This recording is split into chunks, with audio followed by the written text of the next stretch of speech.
Black Mirror and The Simpsons. Dun dun dun! Hi everybody, I'm your host Tristan Lacroix. And I'm your host Brian Oliveira. We will be covering all the week's VR AR news, including Twitter, USA Today Network, Hulu, haptic controllers from Microsoft, and Facebook Instant Articles. Learn how archaeologists are using VR for their research. We have that and a lot more coming up. Stick around. So stick around.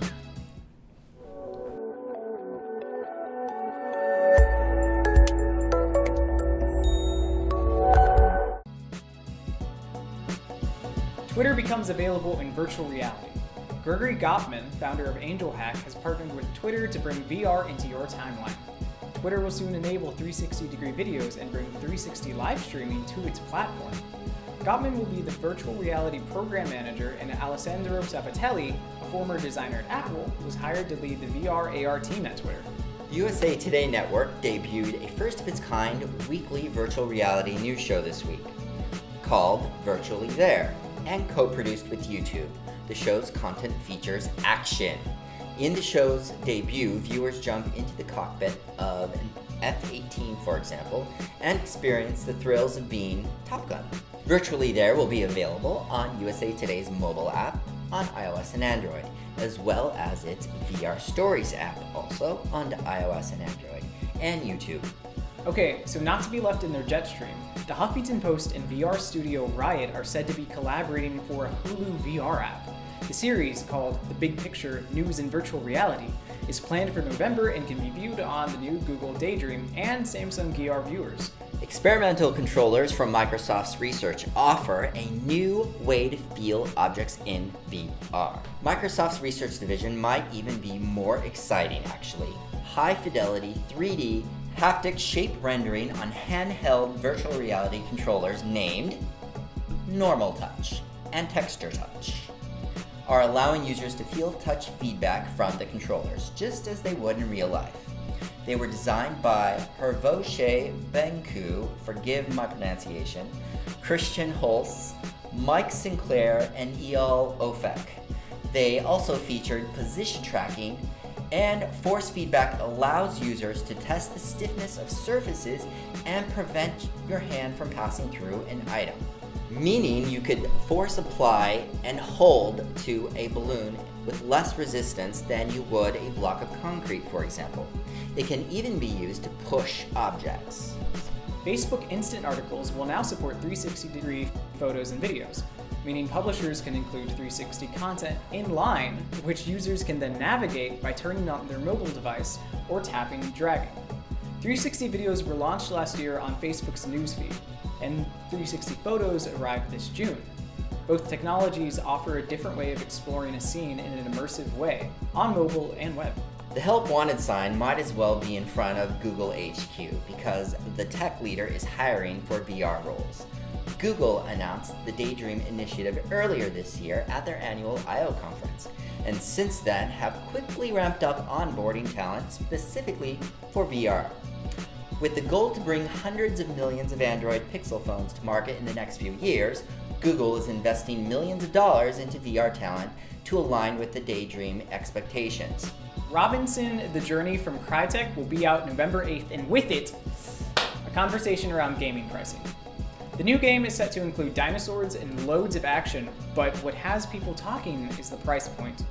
$60 is not cheap, and although previous and similar offerings in the space have been as high as $50, gamers think a medium price should be comparable to the time inside the virtual world.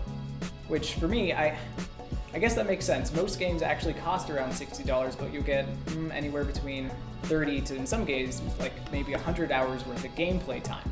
So it's different. I guess we'll have to wait and see what the market finally agrees on for the final pricing adjustments. VR isn't exclusively for the future. Archaeologists in Australia have begun integrating VR into their studies, using virtual reality to bring the viewer to the Plain of Jars, a megalithic landscape on the exotic island of Laos. Australian National University partnered with Monash University in selecting the Plain of Jars to test Cave 2, a new mapping technology that operates through virtual reality simulation, allowing researchers to truly immerse themselves in their work and engage their data like never before.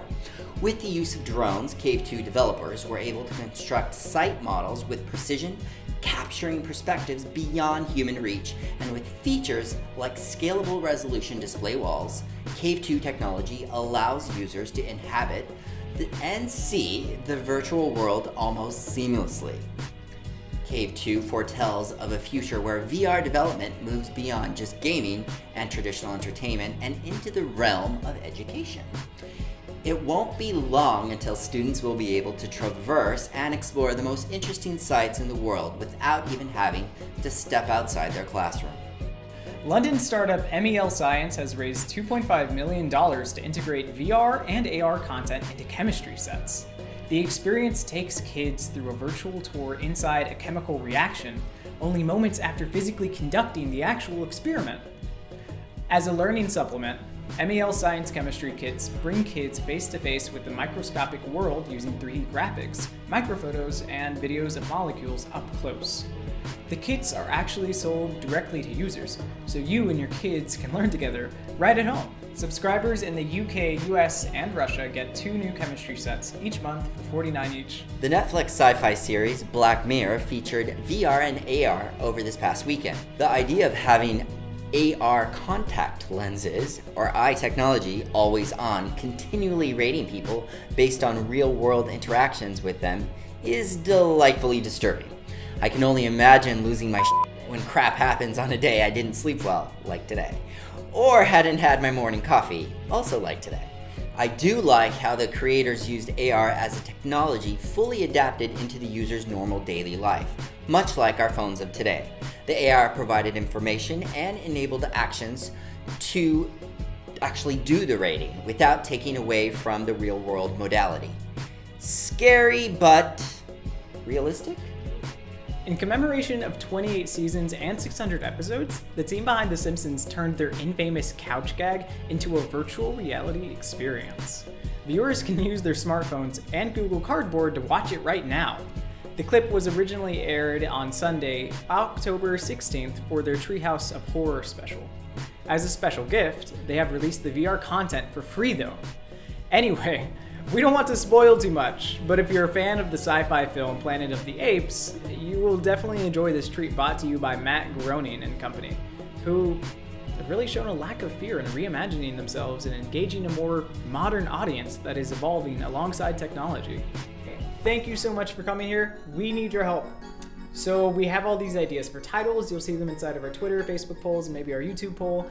And we would like your help in deciding. We really want to hear what you have to say. You've seen like maybe 5 episodes now. Also, thank you so much for watching. Please subscribe if you feel so inclined. Like, comment, it really helps us out, and give us your feedback. We want to hear. Coming up, we have an interview with someone from InstaVR in San Francisco. As well, debuting this week, we have a new segment for you called The Takeaway. So stick around, hang around, sit tight.